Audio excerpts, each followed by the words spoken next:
అదే RTV app వార్తల్ని క్షణాల్లో చదివే అవకాశం ఉంటుంది. ఒక న్యూస్ పేపర్, ఒక టెలివిజన్ ఛానల్ మీ చేతుల్లో ఎప్పుడూ ఉంటాయి. 2019 సార్వత్రిక ఎన్నికల్లో 8 నియోజకవర్గాలు గెలిచిన వైసీపీ పార్టీ 2 ఎమ్మెల్యేలు, 1 ఎంపీ స్థానాన్ని స్వల్ప ఓట్ల ఆధిక్యంతో కోల్పోవడం జరిగింది. కాకపోతే ఈ విషయం మాత్రం పోయిన చోటే ఎత్తుక్కోవాలన్నటువంటి ఒక స్లోగన్ నేపథ్యం ముఖ్యమంత్రి ఇచ్చాపురం, టెక్కల్తో పాటు ఎంపీ అభ్యర్థులు ముందే ప్రకటించారు.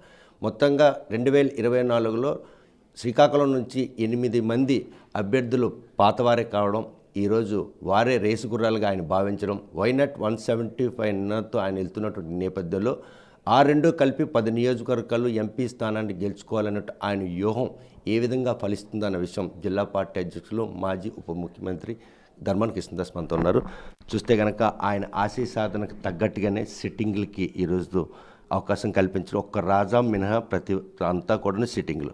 ఎక్కడైతే కోల్పోయారో ఇచ్చాపురం కావచ్చు, టెక్కలు ఈరోజు ముందుగానే అభ్యర్థులు ప్రకటించారు. వాళ్ళు ఎన్నికల ప్రచారంలో ఎంపీ కూడా అదే పరిస్థితి. ఈ ప్రకటన ఏ విధంగా రేపు ఈ జిల్లా నుండి సీఎం జగన్మోహన్ రెడ్డికి ఏ విధమైనటువంటి డిజిట్ గిఫ్ట్గా ఇవ్వబోతుంది? ఈ రాష్ట్రంలో ముఖ్యమంత్రిగా జగన్మోహన్ రెడ్డి గారు పదవీ స్వీకారం చేసిన తర్వాత ఒక స్పష్టమైన విధానంతో, ఒక ట్రాన్స్పరెంట్ మోడ్లో విద్య, వైద్యం, వ్యవసాయంతో పాటు ఇతర సంక్షేమ కార్యక్రమాలు ఆనాడు ప్రజా సంకల్ప యాత్రలో తెలుసుకున్న ప్రతి ఒక్క సమస్యకు పరిష్కార దిశగా పాలన సాగింది. ప్రజలు ఈరోజు జగన్మోహన్ రెడ్డి గారు లాంటి నాయకుడు ఉండడం వలన విద్యా విధానంలో కానీ, వైద్య విధానంలో కానీ పేదవాడికి అన్నింట అండగా ఉండే ప్రభుత్వం ఇవాళ మనకుంది కదా. ఖచ్చితంగా అన్ని రకాలైనటువంటి అవసరాలు తీరుతున్నాయి ప్రభుత్వం వల్ల అన్నటువంటి భావంతో ఇవే గ్రామాల్లో ప్రజలు ఉన్నారు.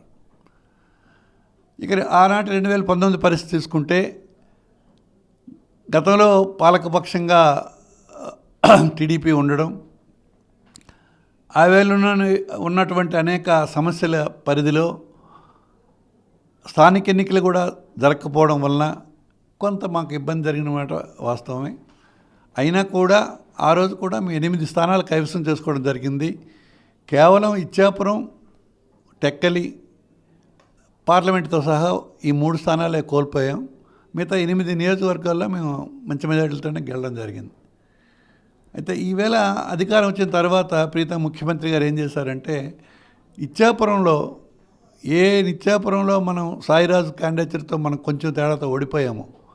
అక్కడ ఆమె భార్యనే జిల్లా పరిషత్ చైర్మన్గా పెట్టి అక్కడ ఉన్నటువంటి ప్రజలందరికీ అందుబాటులో ఆమె ఉంటూ, సాయిరాజు, విజయమ్మ ఇద్దరు కలిసి ప్రజలకు అందుబాటుగా ఉండి పనిచేయడం, ప్రజల తాలూకా విశ్వాసాన్ని, అభిమానాన్ని విజయమ్మ చూరగొనడం. ఈవేళ రేసులో ఖచ్చితంగా విజయమ్మ గెలిచే పరిస్థితులు ఈవేళ ఇచ్చాపురంలో వచ్చాయి. అలాగే అప్పలరాజు గారు కూడా చక్కగా తన తాలూకా పదవిని పనిచేసి మంత్రి పదవి తీసుకొని అందరి మన్నలు పొంది సమర్థవంత నాయకుడిగానే ఈవేళ ఉన్నాడు. కనుక ఇచ్చాపురం, పలాస 2 కూడా గెలడం జరుగుతుంది.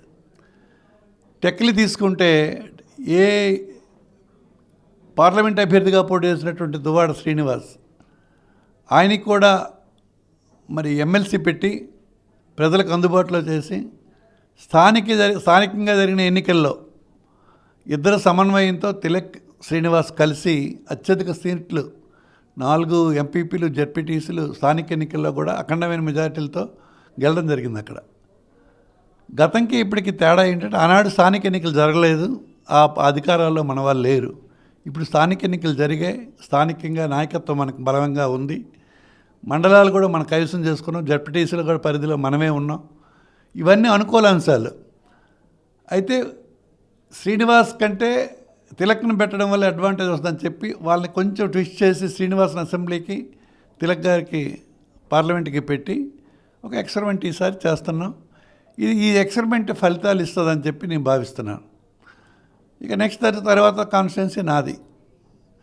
నేను ఖచ్చితంగా జగన్మోహన్ రెడ్డి గారి పథకాలు, మా కార్యకర్తలు దృఢమైనటువంటి సరైనటువంటి కార్యకర్తల సమూహంతో నేను ఖచ్చితంగానే విజయం సాధిస్తాను.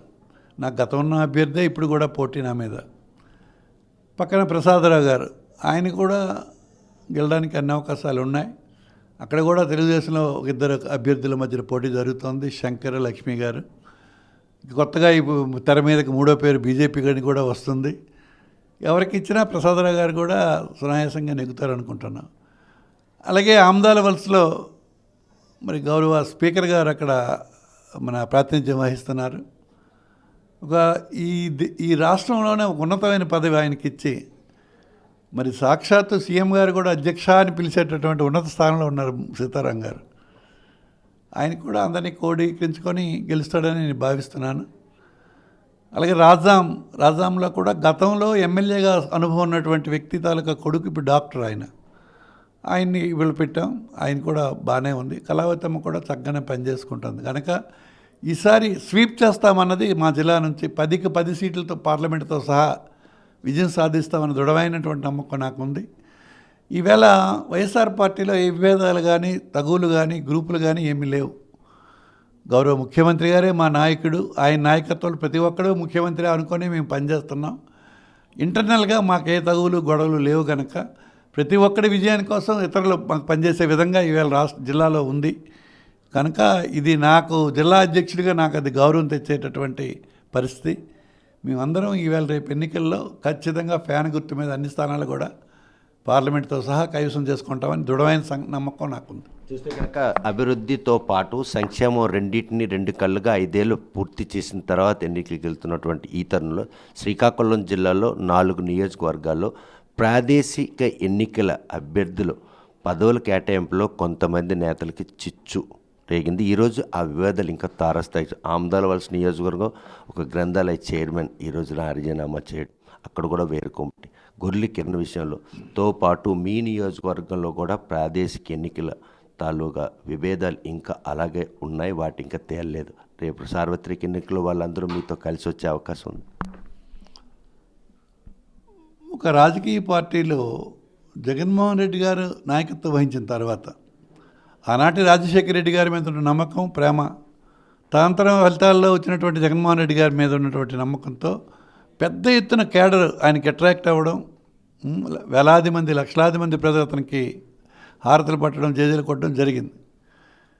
తర్వాత ఆయన పాదయాత్రలు చేయటం వలన డైరెక్ట్గా ప్రతి ఒక్క వ్యక్తితో కూడా అతనికి యాక్సెస్ పెరిగింది. నాయకత్వంలో స్థానిక ఎన్నికల్లో పోటీ బాగా ఎక్కువ విస్తృతంగా పెరిగింది వైఎస్ఆర్ పార్టీలో. పదవికి అందరూ అర్హులే, పదవికి అనర్హులని నేనేం లేదు. పదవి అన్నది వాళ్ళ పనితీరుని బట్టి అర్హత ఉంటుంది. అయితే ఒక పంచాయతీలో ఒకరికి మాత్రమే పంచాయతీ ప్రెసిడెంట్కి చేయగలం. ఒక ఎంపీపీ పరిధిలో ఒక ఎంపీపీ ఒకటికైనా ఇవ్వగలం.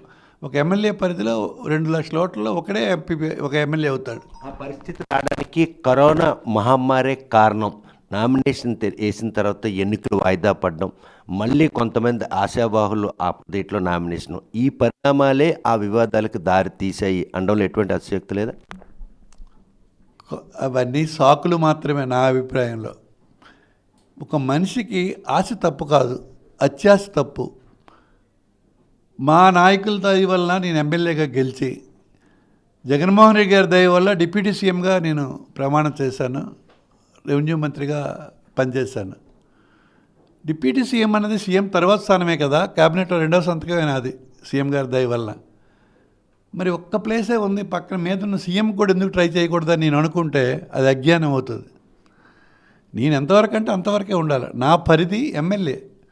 సీఎం గారి దయ వలన మంత్రి అయ్యి డిప్యూటీ సీఎం అయ్యాను. అంత మాత్రం నేను సీఎం ఆశించడం అనేది తప్పు. ఇక్కడ స్థానికం జరుగుతున్న లోపం కూడా అదే. ఇవన్నీ సర్దుమణిగిపోతాయా త్వరలో? ఖచ్చితంగా సర్దుమణిగిపోతాయని నేను భావిస్తాను. గతంలో కూడా ఇటువంటి స్పర్ధలు కొంత మాకున్నాయి. గత 19 ఎలక్షన్లో కూడా అవన్నీ సమసిపోయాయి. ఎన్నికలు వచ్చేసరికల్లా మన అందరూ కలిసే పనిచేశారు. ఈవేళ కూడా సమసిపోతాయని నేను భావిస్తున్నాను. ఒకవేళ వాళ్ళ అలాగే అసమ్మతిగా కంటిన్యూ అయినా ఆల్టర్నేట్గా నేను అరేంజ్మెంట్ చేసుకొని ఎన్నికలకి సన్నద్ధం అవుతాను.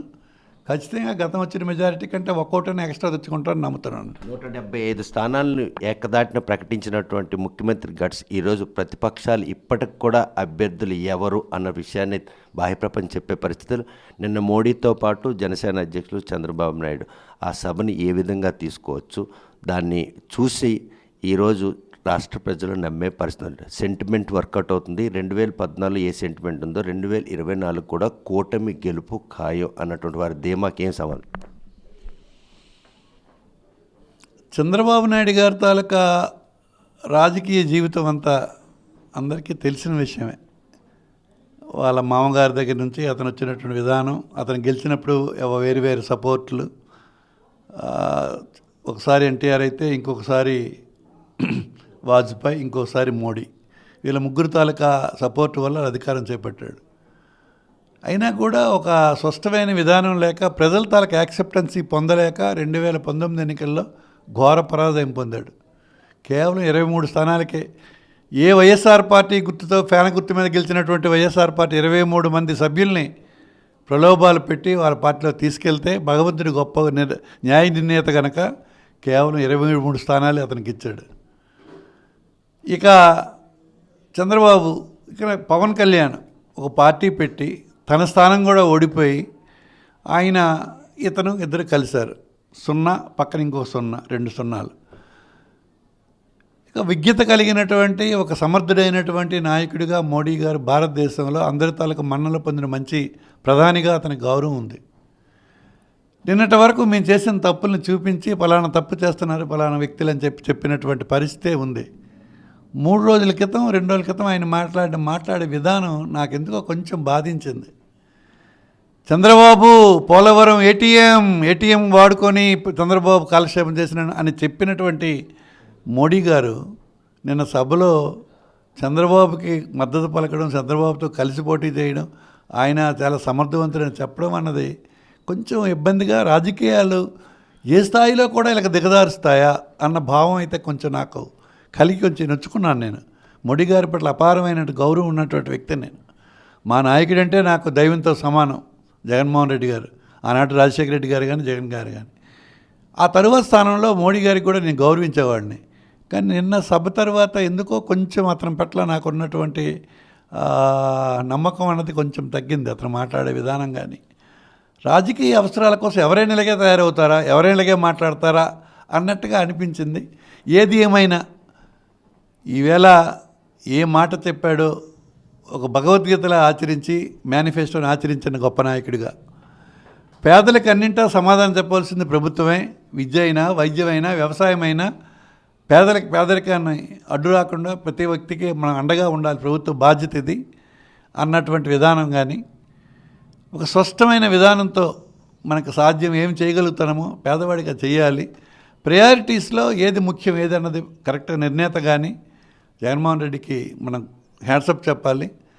గతంలో ఉన్నటువంటి 11 మెడికల్ కాలేజీలు కానీ ఇవాళ 17 మెడికల్ కాలేజీలు పెట్టి కరోనా లాంటి కష్టకాలంలో కూడా ఒడ్డెక్కించి, నాడు నేడు ద్వారా స్కూళ్ళు కూడా విద్యా వ్యవస్థను పూర్తి సమూలంగా ప్రక్షాళన చేసి, ఒక పేదవాడు కార్పొరేట్ విద్యతో పాటు విద్యా దేశాల్లో చదువుకున్న దానికి కూడా అవకాశం ఇచ్చేటటువంటి గొప్ప నాయకుడిగా, ఈ ప్రజలకు ఏది అవసరం అంటే విద్య ద్వారా మాత్రమే సమూలమైనటువంటి సంస్కరణలు, మార్పు వస్తుంది, రాష్ట్రం బాగుపడుతుందని చెప్పి విద్యకి ఇచ్చిన ప్రాధాన్యత కానీ, ప్రాణాలకు అవసరమైన వైద్యకి ఇచ్చిన ప్రాధాన్యత కానీ, ఇది రైతు రాజ్యం, వ్యవసాయం 62% ప్రత్యక్షంగా పరోక్షంగా రైతు కూలి, రైతు ఆధారిత పరిశ్రమతో ఉన్నటువంటి జనాభా.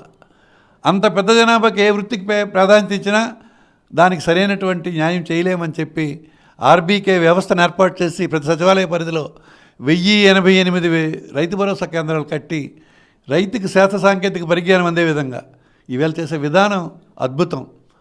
రైతుకి భరోసా, కౌలు రైతుకి కూడా ఈ పాలన 5 ఏళ్ల పాలన చూసి పొగిడినటువంటి ప్రధాని నిన్న ఈ పరిపాలన విషయంలో ఏనెత్తి చూపడాన్ని ఏ విధంగా తీసుకోవచ్చు? కేవలం ప్రత్యేక హోదా విషయంలో బీజేపీ వ్యవహరించిన తీరుని ముఖ్యమంత్రి జగన్మోహన్ నోట రావడమే ఈరోజు వారితో పొత్తుల్లోకి వెళ్ళారని భావించవచ్చా? ఆయన ప్రధానమంత్రికి నొచ్చుకునే పరిస్థితి ఉంది. ప్రధాని గారు నార్త్ అంతా అతను చాలా బలంగా ఉన్నారు, బీజేపీ పార్టీ. సౌత్లో కూడా అతను ఫుట్టింగ్ కావాలి. రేపు ఏదైనా అవకతవకలు జరిగితే సౌత్లో కూడా ఒక స్థానం కావాలన్న లక్ష్యంతో అన్ని స్టేట్లో అతను ప్రయత్నం చేస్తే అందులో భాగమే మొన్న జరిగినటువంటి తెలంగాణ ఎన్నికల్లో బీజేపీ తాలూకు పాత్ర. రేపు భవిష్యత్తులో ఆంధ్రప్రదేశ్లో కూడా ఎంతో కొన్ని సీట్లు సంపాదించుకోవాలన్న ప్రయత్నంతో ఈవేళ కేవలం అతి పరిమితమైనటువంటి ఓటర్ సంఖ్య ఉన్నటువంటి బీజేపీ 10 పార్లమెంటుకి పోటీ చేసే అవకాశం వేళ చంద్రబాబుతో కలిసి ఉండడం వల్లనే ఆ అవకాశం, పోటీకి అవకాశం వచ్చింది. అలాగా ఆయన తాలూకా ఆలోచన విధానం, ముఖ్యంగా మోడీ గారి కంటే అమిత్ షా తాలూకా ఆలోచన విధానం అని పార్టీ బీజేపీ అధ్యక్షుడు తనకు ఆలోచన విధానమేమో అని నేను అనుకుంటున్నాను. అలాగే ప్రత్యేక హోదా అత్యంత అవసరమని ఫస్ట్ ఆన్వర్డ్స్ మేము చెప్తున్నాం. అది ముఖ్యమంత్రి అదే స్టాండ్ అలా కొనసాగించారు. దానికోసం కేబినెట్ కూడా రాజీనామాలు చేసింది. అయినా కూడా ఆయన మనకు సానుకూలంగా వ్యవహరించలేదు. మరి అలాగే మాకు ఈ రాష్ట్రానికి ఇవ్వాల్సినటువంటి పోలవరం నిధుల్లో కానీ, తర్వాత ప్రత్యేక రైల్వే జోన్ కానీ, ఇటువంటివి కొన్ని స్టెబన్గా ఆయన ఎక్కడ రాజీ పడకుండా మొదటి రోజు ఏం చెప్పాడో ఈరోజు కూడా అదే చెప్తున్నాడు జగన్ గారు. కొన్ని అంశాల వారీగా మద్దతు మాత్రమే మాకు ఇచ్చారు కానీ అన్నింటా మాకు అవుట్లెట్గా సపోర్ట్ చేయలేదన్న భావం మొన్న అమిత్ షా వ్యక్తీకరించాడు. మరి దానివల్ల ఇతనికి గౌరవించలేకపోయినారేమో అనిపిస్తుంది నాకు. ఏది ఏమైనా వాళ్ళ విజ్ఞతగా విడిచిపెడతాను. వాళ్ళంతా పెద్దవాళ్ళు, వాళ్ళకి విమర్శించుకోదలుచుకోలేదు నేను. మా నాయకుడు మంచి నాయకుడు, ఒక ముందు చూపుతో ఆంధ్రప్రదేశ్ని అభివృద్ధి చేయాలన్నటువంటి ఆలోచనతో ఆయన చేస్తున్న ప్రయత్నాన్ని భగవంతుడు ఆశీర్వదించాలని భగవంతుని ప్రార్థిస్తూ, మోడీ గారికి కూడా మంచి మనసు రావాలి. భవిష్యత్తులోనైనా ఖచ్చితంగా ఈ రాష్ట్రంలో వైఎస్ఆర్ పార్టీ అధికారంకి వస్తుంది, జగనే ముఖ్యమంత్రి అవుతాడు. దానికి తరువాతనైనా అధికారంకి వచ్చినటువంటి మోడీ గారు మాకు సహకరించి ప్రత్యేక హోదా ఇచ్చి మా జగన్ గారి నాయకత్వం బలపరిచి ఈ రాష్ట్ర అవసరాలను తీర్చాలని మోడీ గారిని కూడా రిక్వెస్ట్ చేస్తూ జగన్ గారికి ఆశీర్వదించమని భగవంతుని ప్రార్థిస్తున్నాను. చూస్తే కనుక ప్రస్తుతం 2019లో గెలిచిన గుర్రాలనే ఈరోజు 2006లో కూడాను ప్రకటించడం జరిగింది. పోయించోటే ఎత్తుక్కోవాలన్న నానుడు ధోరణిలోనే ఇచ్చాపురం టెక్కలి ముందుగానే ప్రకటించారు. ఈసారి మాత్రం కూటమి కలయిక మాత్రం మా పార్టీకి కలిసి వస్తుంది. వైనాట్ 175 అన్నటువంటి డిజిన్ సాధనకు మాత్రం ఈ కూటమి ఎట్టి పరిస్థితుల్లో మాకు దోహదపడుతుంది. దేశ ప్రధాని నిన్నటి వరకు ఈ పరిపాలనను కూడాను కొనియాడినటువంటి ఆయన నిన్న ప్రసంగంలో జగన్మోహన్ రెడ్డి విషయంలో కానీ, ప్రత్యేక హోదా కానీ, లేకపోతే విభజన హామీల అమల్లో కూడా ఏనాడు కూడా సహకరించకపోతున్న ఈ పరిస్థితి అయినప్పుడు కూడా సంక్షేమ అభివృద్ధి ఎక్కడ కూడా కుంటుపడకుండా ఈరోజు అభివృద్ధికి నడిపించిన ఆంధ్రప్రదేశ్కి 2024లో మళ్ళీ జగన్మోహన్ రెడ్డి ముఖ్యమంత్రులు, అదే ముఖ్యమంత్రికి దేశ ప్రధాని హోదాలో ఆయన మాత్రం మళ్ళీ ప్రశంసించే రోజు కూడా వస్తుందని కృష్ణదాస్ స్పష్టం చేస్తున్నారు. వీడియో జర్నలిస్ట్ రామకృష్ణతో సత్యం, RTV శ్రీకాంత్. మరిన్ని వీడియోస్ కోసం ఛానల్ ని సబ్స్క్రైబ్ చేయండి. లేటెస్ట్ అప్డేట్స్ కోసం వాట్సాప్ ఛానల్ ని ఫాలో చేయండి. అండ్ లింక్ డిస్క్రిప్షన్ లో ఉంది.